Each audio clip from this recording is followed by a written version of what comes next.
Hey, boys and girls, this is lesson 8.8 in your big Go Math book. We're going to start on page 418. The pages you need to work on are 417, 418, 419, 420. The tools we talked about in the video, let me move my face over here, were a inch ruler, which we measure straight short distances, a yardstick, which is 3 feet long.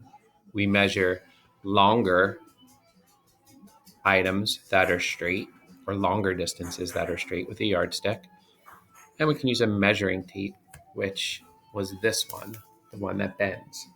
What you have to do with each of these questions is pick the tool that's best, an inch ruler, a yardstick, or a measuring tape. And if you have these, maybe mom has one or dad has one in a sewing kit or a tackle box or a toolbox, you can measure the items or a similar item in your house. If you don't have it, just write the tool that you would use. So the first one is a book. It's short and straight.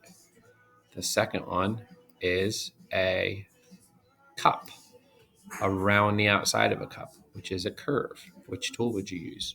If you have that tool, you can measure a cup. We have a chalkboard, which you don't have in your house, but if you had to measure a really big window or actually measure the chalkboard at school or the whiteboard at school, what tool would we use? If you have that tool and something that's long like that, you can measure it at home. I don't know if too many of us would have that particular tool at home. That's a big hint.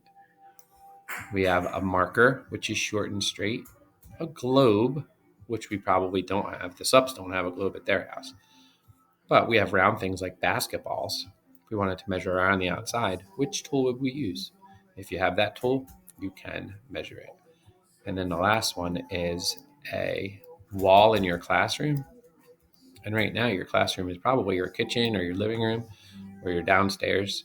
So if you had to measure a whole wall that's long and straight, would you use a ruler, a yardstick, or a measuring tape? When you label those, a ruler would be inches, a measuring tape would be inches, and your label for measuring with a yardstick would be yards. If you move the yardstick 2 times, it's 2 yards, like when Lucy, Marty, and I measured the swing set out back. On the next page, and you can go back and do these, I'm just going through and going over them with you. This one we don't have to measure anything, so you could read it and answer. It says, Rachel wants to measure the length of a sidewalk. Should she use an inch ruler or a yardstick? Explain.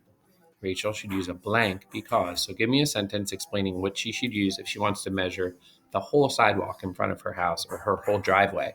Like if you don't have a sidewalk, you should have a driveway.